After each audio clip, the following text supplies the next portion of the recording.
버스에서 며느리를 봤습니다. 제가 있는 줄 모르고 전화를 하고 있었습니다. 우리 시어머니요? 그리고 마지막 말. 빨리 돌아가셨으면 좋겠어요.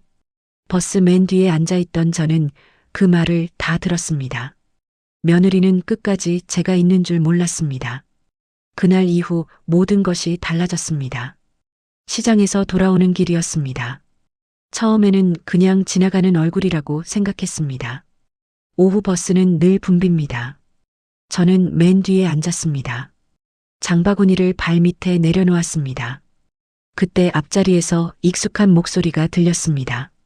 며느리였습니다. 세 번째 줄 창가 자리였습니다. 고개를 창밖으로 내밀고 전화를 하고 있었습니다. 제가 타는 걸 못 본 것 같았습니다. 저는 조용히 앉아 있었습니다. 굳이 아는 척할 필요는 없다고 생각했습니다. 버스는 천천히 움직이기 시작했습니다. 며느리 목소리가 버스 안으로 흘러나왔습니다. 처음에는 웃는 소리였습니다. 친구와 통화하는 것 같았습니다.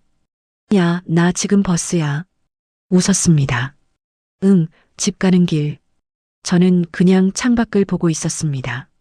길가에 은행나무가 서 있었습니다. 잎이 많이 떨어져 있었습니다. 버스가 신호에 멈췄습니다. 그때 며느리가 말했습니다. 우리 시어머니 알지? 저는 고개를 조금 들었습니다. 심장이 잠깐 멈춘 것 같았습니다. 며느리는 웃고 있었습니다. 완전 또라이야. 버스 안에 사람이 많았습니다. 그래도 그 말은 또렷하게 들렸습니다. 저는 손을 무릎 위에 올렸습니다. 손가락이 가만히 있지 않았습니다. 며느리는 계속 말했습니다. 돈만 움켜쥐고 안 써. 웃었습니다. 집도 안 내놓는다니까? 친구가 뭐라고 말한 것 같았습니다. 며느리가 대답했습니다. 우리도 인생 살아야지. 버스가 다시 움직였습니다. 저는 창밖을 보고 있었습니다. 하지만 아무것도 보이지 않았습니다. 소리만 들렸습니다. 며느리 목소리였습니다. 나 진짜 미치겠어. 잠깐 침묵이 있었습니다. 그리고 며느리가 말했습니다. 빨리 돌아가셨으면 좋겠어. 그 말은 조용하게 나왔습니다. 하지만 이상하게 더 또렷했습니다. 버스가 브레이크를 밟았습니다. 몸이 앞으로 조금 쏠렸습니다. 저는 의자를 잡았습니다. 며느리는 아무것도 모르는 얼굴이었습니다. 창밖을 보고 있었습니다. 제가 뒤에 앉아 있다는 걸 끝까지 몰랐습니다. 버스는 다음 정류장에 섰습니다. 사람들이 몇 명 내렸습니다. 저는 그 자리에 그대로 앉아 있었습니다. 며느리는 통화를 계속했습니다. 아니 진짜야. 우리 집 팔면 끝인데. 그 말이 귀에 걸렸습니다. 집. 그 집은 제가 평생 살던 집이었습니다. 아들이 결혼하고 들어온 집이었습니다. 며느리는 또 웃었습니다. 집만 팔면 돼. 버스가 다시 움직였습니다. 저는 손을 꽉 쥐었습니다. 손바닥이 조금 젖어 있었습니다. 그때 처음으로 생각했습니다. 이 집에서 제가 나가야 하는지, 아니면 다른 사람이 나가야 하는지. 버스가 제 정류장에 도착했습니다. 저는 천천히 일어났습니다. 며느리는 여전히 통화를 하고 있었습니다. 저는 아무 말도 하지 않았습니다. 그날 버스에서 모든 것이 시작됐습니다. 저는 아무 말도 하지 않았습니다. 며느리는 제가 뒤에 앉아 있다는 걸 끝까지 몰랐습니다. 저는 집까지 아무 생각도 하지 못했습니다. 버스에서 내릴 때도 며느리는 여전히 전화를 하고 있었습니다. 저는 며느리보다 먼저 내렸습니다. 그리고 아무 일도 없었던 것처럼 집으로 걸어왔습니다. 집 문을 열었을 때 아들이 거실에 있었습니다. 어머니 다녀오셨어요? 저는 장바구니를 내려놓았습니다. 응. 아들은 아무것도 모르는 얼굴이었습니다. 평소와 같은 저녁이었습니다. 며느리는 조금 뒤에 집에 들어왔습니다. 현관문이 열리는 소리가 들렸습니다. 어머님 다녀오셨어요? 저는 고개만 끄덕였습니다. 며느리는 아무렇지 않은 얼굴이었습니다. 버스에서 들은 말이 거짓말처럼 느껴질 정도였습니다. 저는 그날 아무 말도 하지 않았습니다. 저녁 밥상도 평소와 같았습니다. 아들은 회사 이야기를 했습니다. 며느리는 웃으며 맞장구를 쳤습니다. 저는 그 모습을 가만히 보고 있었습니다. 버스에서 들은 목소리와 지금 제 앞에 앉아 있는 며느리가 같은 사람이라는 게 믿기지 않았습니다. 식사가 끝나고 저는 제 방으로 들어갔습니다. 문을 닫고 한참 앉아 있었습니다. 버스 안에서 들었던 말들이 계속 머릿속을 맴돌았습니다. 집만 팔면 돼. 그 말이 귀에서 떠나지 않았습니다. 그 집은 제 집이었습니다. 남편과 함께 살던 집이었습니다. 아들을 키운 집이었습니다. 그 집을 며느리는 팔아야 할 집으로 생각하고 있었습니다. 그날 밤 저는 거의 잠을 자지 못했습니다. 천장을 보고 누워 있었습니다. 그리고 처음으로 생각했습니다. 이 집에서 제가 나가야 하는지 아니면 다른 사람이 나가야 하는지. 그날 이후 며느리는 집 이야기를 자주 꺼냈습니다. 처음에는 가볍게 말했습니다. 어머님, 아침 식탁에서였습니다. 요즘 집값 많이 올랐다던데요. 저는 밥을 먹고 있었습니다. 대답하지 않았습니다. 며느리는 아들 쪽을 봤습니다. 아들은 아무 말도 하지 않았습니다. 며느리는 다시 말했습니다. 지금 팔면 좋다던데요. 저는 수저를 내려놓았습니다. 그리고 물을 한 모금 마셨습니다. 며느리는 말을 멈추지 않았습니다. 요즘 다 그렇게 하잖아요. 집 팔고 새 아파트 가고. 아들은 그때 말을 꺼냈습니다. 엄마, 저는 아들을 봤습니다. 아들은 조심스럽게 말했습니다. 생각해보는 것도. 말을 끝내지 못했습니다. 며느리가 이어 말했습니다. 우리도 애 키워야 하잖아요. 손주 이야기가 나왔습니다. 저는 잠깐 멈췄습니다. 며느리는 조금 더 앞으로 몸을 숙였습니다. 어머님도 편하시고요. 그 말이 이상했습니다. 제가 편하다고? 저는 가만히 며느리를 봤습니다. 며느리는 눈을 피하지 않았습니다. 아들은 물컵을 만지고 있었습니다. 그 모습이 눈에 들어왔습니다.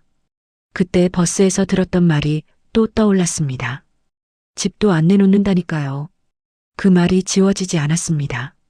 며느리는 말을 계속했습니다. 요즘 작은 집도 많잖아요. 어머님 혼자 사시기에는 그게 더 편하실 거예요. 혼자? 그 말이 귀에 걸렸습니다. 저는 천천히 말했습니다. 그럼 너희는? 며느리는 잠깐 웃었습니다. 아주 짧게. 저희는.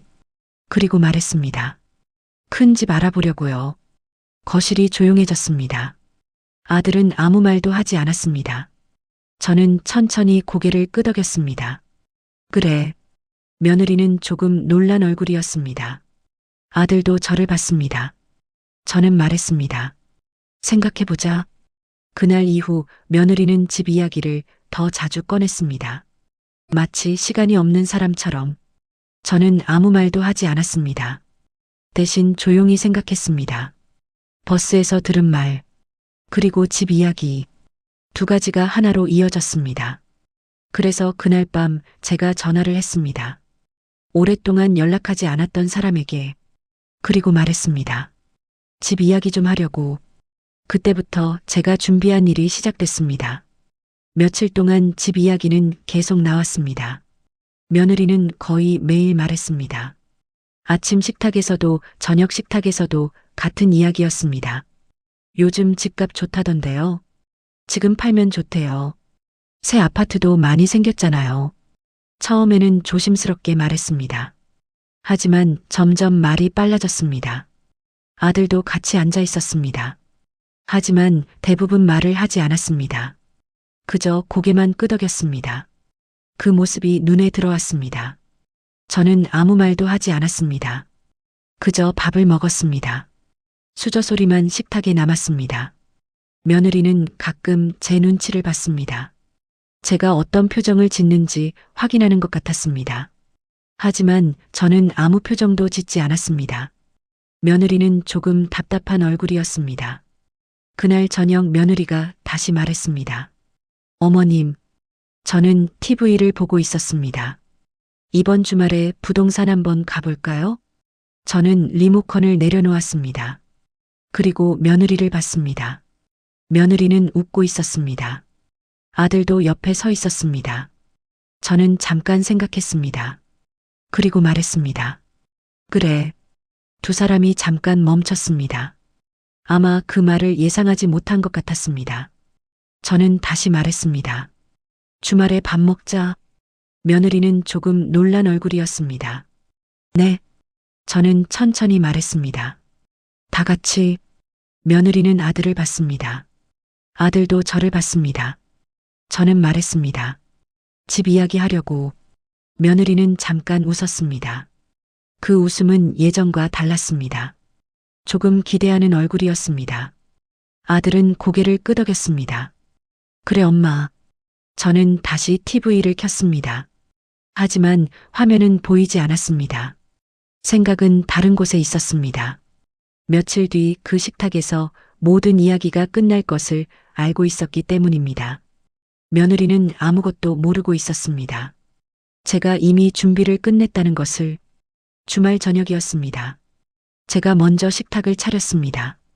국을 데웠습니다. 반찬을 꺼냈습니다. 평소와 같은 식탁이었습니다.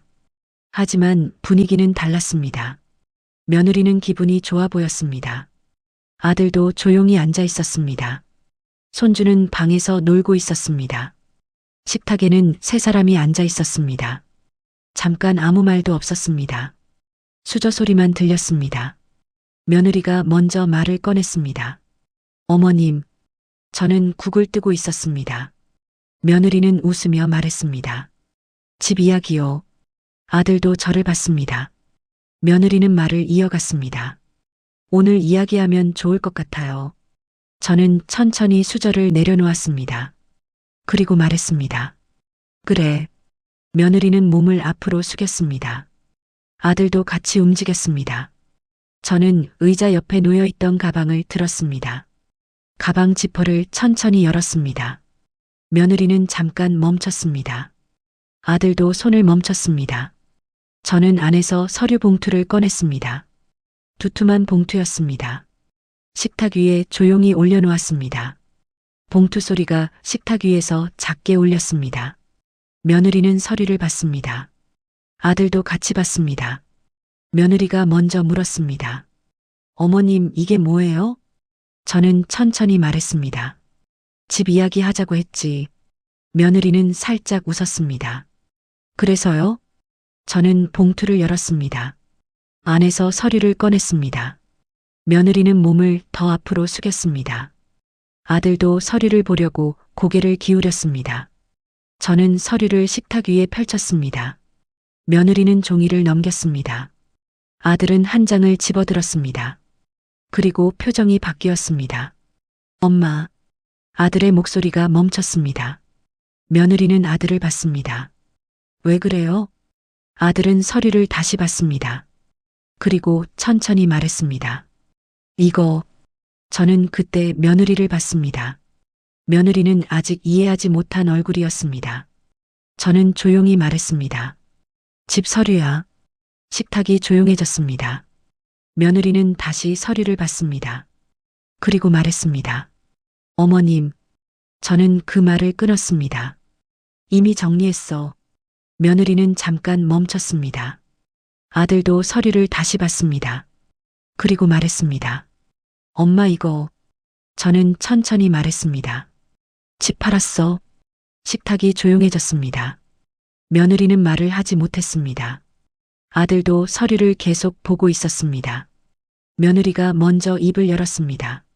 어머님, 목소리가 조금 떨렸습니다. 이게 무슨 말이에요? 저는 아무 표정도 짓지 않았습니다.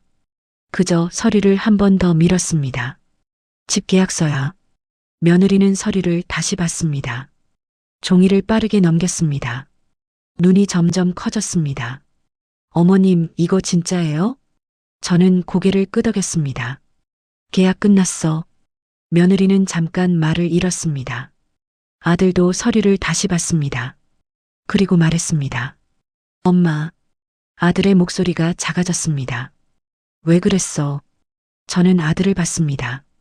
그리고 조용히 말했습니다. 집 이야기 계속했잖아. 며느리는 아직 이해하지 못한 얼굴이었습니다. 그래도 이렇게 갑자기. 저는 말을 끊었습니다. 갑자기 잠깐 침묵이 있었습니다. 저는 며느리를 봤습니다. 버스에서 웃던 얼굴이 떠올랐습니다. 그리고 말했습니다. 집 팔라고 했잖아. 며느리는 말을 멈췄습니다. 아들도 고개를 숙였습니다. 저는 천천히 말했습니다. 그래서 팔았어. 며느리는 급하게 물었습니다. 그럼 우리는요? 저는 잠깐 생각했습니다. 그리고 말했습니다. 준비하면 돼. 며느리는 아들을 봤습니다. 아들도 아무 말도 하지 않았습니다. 저는 서류를 정리했습니다. 식탁 위가 다시 조용해졌습니다. 그때 버스에서 들었던 말이 생각났습니다. 집도 안 내놓는다니까요. 저는 그 말을 잊지 않았습니다. 그래서 오늘 이 자리에서 말했습니다. 이제 집 이야기 끝이야. 이사한 뒤 한 달쯤 지났습니다. 아들이 전화를 했습니다. 주말에 잠깐 들르겠다고 했습니다. 손주도 같이 온다고 했습니다. 토요일 오후 초인종이 울렸습니다. 문을 열자 손주가 먼저 뛰어들어왔습니다. 며느리는 뒤에서 조용히 인사를 했습니다. 어머님 안녕하세요. 예전보다 목소리가 작았습니다. 거실에 앉아 차를 마셨습니다. 아들은 이런저런 이야기를 했습니다. 며느리는 대부분 듣고만 있었습니다. 가끔 고개만 끄덕였습니다. 손주는 바닥에 앉아 장난감을 가지고 놀고 있었습니다. 거실이 잠깐 조용해졌습니다.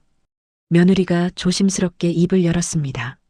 어머님, 그때는 제가 말을 너무 심하게 했습니다. 저는 며느리를 잠깐 봤습니다. 그리고 천천히 말했습니다. 버스에서 들었다. 며느리 얼굴이 굳었습니다.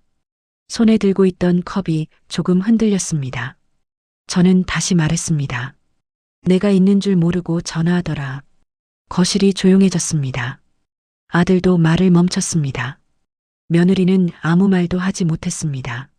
한참 뒤에 겨우 입을 열었습니다. 어머님. 하지만 그 뒤 말은 나오지 않았습니다.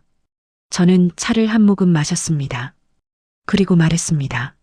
말은 조심해서 해야지. 며느리는 고개를 들지 못했습니다. 그날 이후 며느리는 제 앞에서 말을 조심했습니다. 예전처럼 쉽게 웃지도 않았습니다. 제 눈을 오래 보지 못했습니다. 그리고 버스 이야기는 다시 꺼내지 않았습니다. 하지만 저는 알고 있었습니다. 며느리도 제가 다 들었다는 걸 알고 있다는 걸요. 사람 마음이 참 묘합니다. 예전에는 저를 보면서도 아무 말이나 했던 아이가 이제는 말 한마디를 꺼내기 전에 한 번 더 생각합니다. 저는 그 모습을 보면서 이상하게 화가 나지 않았습니다. 섭섭했던 마음도 조금씩 가라앉았습니다. 서운했던 마음도 조금씩 가라앉았습니다. 사람은 누구나 실수를 합니다. 하지만 그 실수를 알고 나면 태도가 달라집니다. 며느리는 그날 이후 제 앞에서 말을 조심하기 시작했습니다. 그걸로 저는 충분했습니다. 버스에서 그 말을 들었을 때는 가슴이 참 답답했습니다. 하지만 시간이 지나고 보니 그날 버스에서 들은 말이 우리 가족을 조금 바꿔놓은 것 같았습니다. 사람 마음은 말로 다 드러납니다. 그리고 그 말은 언젠가는 돌아옵니다.